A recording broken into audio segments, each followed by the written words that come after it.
সকলোকে শুভ সন্ধিয়া জনাই আজি সন্ধিয়াৰ কেইটামান গুৰুত্বপূৰ্ণ খবৰ আপোনালোকলৈ লৈছো। আপোনালোকে ভিডিঅ'টো শেষৰলৈকে চাব বুলি আশা কৰিলো। শেষত আপোনালোকৰ মন্তব্য কমেণ্টৰ জৰিয়তে জনাবলৈ নাপাহৰিব। আজি হৈছে 5 মে। আজি সন্ধিয়াৰ খবৰকেইটা আপোনালোকে শেষলৈকে চাওক আৰু শেষলৈকে আপোনালোকে চাই কমেণ্ট কৰিব। প্ৰথমটো খবৰ হৈছে, এতিয়া যিহেতু আমি গম পালো এইবাৰ 4 তাৰিখে ফলাফল ঘোষণা হৈ গ'ল। নিৰ্বাচনত কোন জয়ী হ'ল, কেনেদৰে চৰকাৰ গঠন কৰিব এতিয়া আগন্তুক সময়ত। এতিয়া যি নেকি বিৰোধীৰ যদি আমি তেনেহ'লে ফলাফলসমূহ চাওঁ, একেবাৰে বহুত বেছি এটা দুখ লগা হয় ফলাফল। আৰু ইয়াক লৈ এতিয়া যি শাসকীয় দল বা দলৰ প্ৰত্যেকজন বিধায়কে তেনেদৰে তেওঁলোকৰ মন্তব্য কৰিছে আৰু সেইখিনি কেনেদৰে কৈছে। প্ৰথমটো অৱস্থা যদি আমি চাওঁ তেনেহ'লে মিয়া অঞ্চলতহে জীয়াই আছে কংগ্ৰেছ। এতিয়া কংগ্ৰেছক কটাক্ষ কৰা দেখা গৈছে। কংগ্ৰেছৰ যে এইবাৰ ইমানখিনি শোচনীয় ফলাফল হ'ল, কিয় হ'ব পালে, কংগ্ৰেছে কি ভুল কৰিলে, এইখিনিক লৈ বহুত বেছি সমালোচনা কৰা দেখা গৈছে। কিয় এনেকুৱা ধৰণৰ হ'ল, বিজেপিয়ে ইমান বহুত বেছি কিয় আসন পালে, বিজেপিয়ে কিয়নো প্ৰত্যেকৰ ঘৰে ঘৰে সোমাই গৈছে আৰু তেওঁলোকে জনসাধাৰণৰ কাষত আছে, জনতাৰ কাষত থিয় দিলে। তো এইখিনি সকলোখিনি কথা কোৱা দেখা গৈছে। আৰু এতিয়া যদি আমি চাওঁ তেনেহ'লে প্ৰশান্ত ফুকন ডাঙৰীয়াই মন্তব্য কৰিছে যে মিয়া অঞ্চলতহে জীয়াই আছে কংগ্ৰেছ। এতিয়া কংগ্ৰেছে যিটো নেকি যিকেইখন আসন পালে আমি যদি চাওঁ তেনেহ'লে তেওঁলোকে নামনি ফালে পাইছে, বা এই যি তেওঁলোকে মিয়া যিসমূহ অঞ্চল আছে এই অঞ্চলতহে তেওঁলোকে চিট পাইছে, এনেকুৱা ধৰণৰ কথাবিলাক কৈছে। আৰু সেইখিনি আপোনালোকে দেখিছে। তেতিয়া প্ৰশান্ত ফুকন ডাঙৰীয়াই কৈছে যে মিয়া অঞ্চলতে জীয়াই আছে কংগ্ৰেছ জীয়াই আছে মিয়া অঞ্চলতে। এতিয়া নেক্সটটো আমি যদি তেনেদৰে চাওঁ যে কংগ্ৰেছ দলক নেতৃত্ব দিবলৈ মানুহ নাই। এতিয়া কংগ্ৰেছ দলৰ যি অৱস্থা হ'ল, তো সেই অৱস্থাৰ সময়ত গৌৰৱ গগৈ ডাঙৰীয়াই যেনেদৰে নেতৃত্ব দিছিলে, তো তেওঁ সিমানখিনি কৰিব পৰা নাছিলে বা সেইখিনি কৰা নগ'ল, তো ৰাইজৰ মাজলৈ নগ'ল। আৰু এতিয়া সুশান্ত বৰগোহাঁই ডাঙৰীয়াই মন্তব্য কৰি কৈছে যে এতিয়া কংগ্ৰেছ দলক নেতৃত্ব দিবলৈ মানুহেই নাই আৰু কংগ্ৰেছ দলটো অসমীয়া মানুহৰ বাবে নহয়, এনেদৰে মন্তব্য কৰা দেখা গৈছে। এনেদৰে কটাক্ষ কৰি কৈছে, কিয়নো আমি যদি চাওঁ তেনেহ'লে এইবাৰ নিৰ্বাচনৰ যিটো ফলাফল হ'ল, NDA বা বিজেপি চৰকাৰক যেনেদৰে সেইখিনি তেওঁলোকে জয়যুক্ত কৰিলে ভোট দি ৰাইজে, তো তাৰ বিপৰীতে যদি আমি চাওঁ কংগ্ৰেছ দল কেনেদৰে কি বিধ্বস্ত একেবাৰে হৈ পৰিলে, তো তছনছ হৈ গ'ল একেবাৰে। তো এতিয়া যদি কংগ্ৰেছটো দলৰ ক্ষেত্ৰত যদি কোৱা যায় বা চোৱা যায় তেনেহ'লে সুশান্ত বৰগোহাঁই ডাঙৰীয়াই এনেদৰে মন্তব্য কৰিছে যে কংগ্ৰেছ দলক এতিয়া নেতৃত্ব দিবলৈ মানুহ নাই মানে এতিয়া ভাল মানুহ এজন নাই। কাৰণ কেলে, দলটো আগুৱাই নিবলৈ হ'লে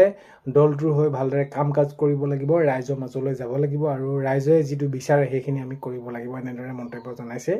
এতিয়া কংগ্ৰেছ দলটো হৈ অসমীয়া মানুহৰ বাবে নহয় বুলিও এইটো মন্তব্য কৰিছে সুশান্ত বৰগোহাঁয়ে। নেক্সটটো খবৰ হৈছে RSSৰ মুখ্য কাৰ্যালয়ত ডক্টৰ হিমন্ত বিশ্ব শৰ্মা ডাঙৰীয়া। হয়, RSS কাৰ্যালয়ৰ মুখ্য কাৰ্যালয়ত মুখ্যমন্ত্ৰী ডক্টৰ হিমন্ত বিশ্ব শৰ্মা ডাঙৰীয়া তো উপস্থিত হৈ সেইখিনি তেওঁলোকে বুজ লৈছে, বা এইখিনি সকলোখিনি যি আগন্তুক সময়ত চৰকাৰ গঠন কৰিব বা এই যি যেনেদৰে ফলাফল জয়লাভ কৰিলে এই সম্পৰ্কে সেইখিনি আৰু RSSৰ মুখ্য কাৰ্যালয়ত উপস্থিত হৈ তেনেদৰে তেওঁলোকে সেইখিনি আজি অংশগ্ৰহণ কৰা দেখা গৈছে। আৰু মাননীয় মুখ্যমন্ত্ৰী মহোদয়ে কৈছে অতি সোনকালে এইখিনি চৰকাৰ গঠনৰ কাম কাজ হ'ব আৰু সকলোখিনি কাম আগুৱাই নিব লাগিব। যিদৰে আমি ৰাইজক প্ৰতিশ্ৰুতি দিছিলোঁ, প্ৰতিশ্ৰুতি অনুসৰি কামবিলাক কৰিবই লাগিব। যোৱা 5 বছৰ যিখিনি কৰিলোঁ বা এতিয়া নিৰ্বাচনৰ প্ৰাকক্ষণত আমি যিসমূহ কাম ৰাইজৰ বাবে সেইখিনি কৰিম বুলি প্ৰতিশ্ৰুতি দি থৈছিলোঁ, আমি সকলোখিনি কাম কৰিবই লাগিব।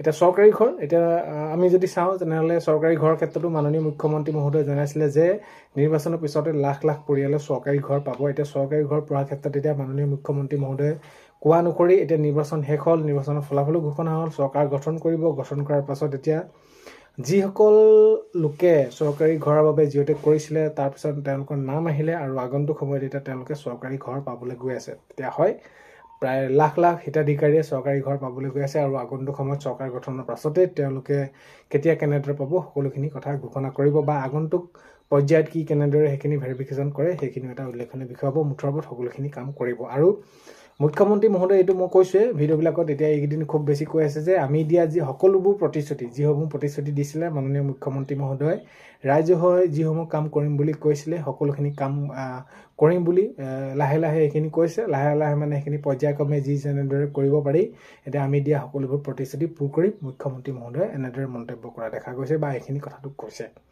এতিয়া নেক্সটটো খবৰ হৈছে আত্মনিৰ্ভৰশীল আঁচনি। আত্মনিৰ্ভৰশীল আঁচনিৰ ক্ষেত্ৰতো মাননীয় মুখ্যমন্ত্ৰী মহোদয়ে কৈছে যে এতিয়া প্ৰায় আগন্তুক সময়ত নিৰ্বাচনৰ পূৰ্বতে সেইখিনি কৈছিলে যে আকৌ যদি আমাৰ চৰকাৰ হয় তেনেহ'লে আত্মনিৰ্ভৰশীল আঁচনিৰ জৰিয়তে প্ৰায় লাখ লাখ যুৱক যুৱতীক তেওঁলোকক সেইখিনি আৰ্থিক সাহায্য দিয়া হ'ব, সেইখিনি তেওঁলোকে আৰ্থিক সাহায্য পাব আৰু তেওঁলোকে যাতে নিজেই আত্মনিৰ্ভৰশীল হ'ব পাৰে, নিজে স্বাৱলম্বী হ'ব পাৰে, সেই উদ্দেশ্যেৰে তেওঁলোকে কি কৰিব, আত্মনিৰ্ভৰশীল আঁচনিৰ জৰিয়তে প্ৰায় লাখ লাখ তেওঁলোকে সেইখিনি হিতাধিকাৰীক যুগুত কৰি সেইখিনি কি কৰিব, তেওঁলোকক সুবিধা ব্যৱস্থা কৰি দিব যাতে আগন্তুক সময়ত তেওঁলোকে নিজেই তেওঁলোকৰ যি আৰ্থিক অভাৱ আছে বা তেওঁলোকে নিজে যাতে স্বাৱলম্বী হ'ব পাৰে সেইখিনি সাঙুৰি লোৱা হ'ব আত্মনিৰ্ভৰশীল আঁচনি। আৰু অতি সোনকালে এইসমূহ ৰেজিষ্ট্ৰেশ্যন হ'ব আৰু অনলাইনো আবেদন হ'ব। অতি সোনকালে আপোনালোকে নিজৰ নথিপত্ৰসমূহ এইখিনি আপোনালোকে যোগাৰ কৰি লওক। নেক্সটটো খবৰ হৈছে পৰাজয়ৰ নৈতিক দায়িত্ব স্বীকাৰ APCC সভাপতি গৌৰৱ গগৈ ডাঙৰীয়া। এতিয়া গৌৰৱ গগৈ ডাঙৰীয়াই এইটো মন্তব্য কৰিছে বা এইখিনি কৈছে যে এইবাৰ ৰাইজে যিখিনি তেওঁলোকক সেইখিনি ফলাফল দিলে বা জনসাধাৰণে বিজেপি হৈ যিখিনি কাম কৰিলে বা যেনেধৰণৰ এতিয়া তেওঁলোকে ফলাফল পালে এইখিনি তেওঁলোকে সেইখিনি স্বীকাৰ কৰিছে। গৌৰৱ গগৈ ডাঙৰীয়াই মন্তব্য কৰিছে যে আমি এইখিনি স্বীকাৰ কৰি লৈছোঁ, আমাৰ হয়তো ক'ৰবাত ভুল হ'ল যে আমি ৰাইজৰ মাজলৈ তেনেদৰে যাব নোৱাৰিলোঁ বা ৰাইজৰ হৈ কাম কৰিবলৈ যিখিনি কাম কৰিব লাগিছিলে সেইখিনি কৰিব পৰা নগ'ল। আৰু আগন্তুক সময়ত আমাৰ যিখিনি ভুল হ'ল বা ৰাইজৰ হকে কেনেদৰে কাম কৰিব পাৰি সেই সকলোখিনি দায়িত্ব লৈ আগন্তুক সময়ত দলৰ হৈ সকলোখিনি কাম কৰিবলৈ আমি আগবাঢ়ি যাম আৰু আমাক সেইখিনি আগন্তুক সময়ত আঁকোৱালি ল'ব বুলি এইখিনি মন্তব্য কৰিছে। মুঠৰ ওপৰত এইটো কথা কৈছে যে গৌৰৱ গগৈ ডাঙৰীয়াই মন্তব্য কৰিছে যে পৰাজয় এইখিনি যিখিনি আমাৰ নৈতিক দায়িত্ব সেইখিনি স্বীকাৰ কৰিছে APCC সভাপতি গৌৰৱ গগৈ ডাঙৰীয়াই আৰু আগন্তুক সময়ত আমি ভালকৈ সেইখিনি ৰাইজৰ হৈ কাম কৰিবলৈ চেষ্টা কৰিম বুলি কৈছে।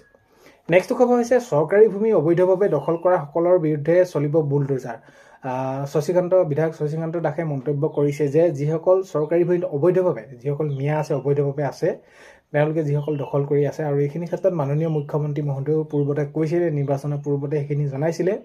এতিয়া এইখিনি ক্ষেত্ৰত শশীকান্ত দাস ডাঙৰীয়াই মন্তব্য কৰিছে যে চৰকাৰী ভূমিত অবৈধভাৱে যিসকলে দখল কৰি আছে দখল কৰা সকলৰ বিৰুদ্ধে চলিব বুলডোজাৰ চলিব বুলি এইখিনি শশীকান্ত দাসে কৈছে। তো আগন্তুক সময়ত দেখা যাব চৰকাৰ গঠন হ'ব, গঠন হোৱাৰ পাছত কি কেনেদৰে কোনোসমূহ দিশৰ ওপৰত গুৰুত্ব সহকাৰে লয় আৰু এই যি অবৈধভাৱে যিসকলে মাটি দখল কৰি আছে এইখিনি ক্ষেত্ৰত কি পদক্ষেপ গ্ৰহণ কৰে সেইটো এটা উল্লেখনীয় হ'ব। যিহেতু মাননীয় মুখ্যমন্ত্ৰী মহোদয়ে এই বিষয়ে ইতিমধ্যে সকলোখিনি কথা নিৰ্বাচনৰ পূৰ্বে কৈছিলে যে 1 ইঞ্চি মাটি থকালৈকে এইখিনি উচ্ছেদ চলি থাকিব, মিয়া শান্তিত থাকিবলৈ দিয়া নহ'ব। যদি চৰকাৰী মাটিত কোনোবা অবৈধভাৱে আছে সেইখিনি উচ্ছেদ চলিব বুলি এইখিনি মন্তব্য কৰিছিলে।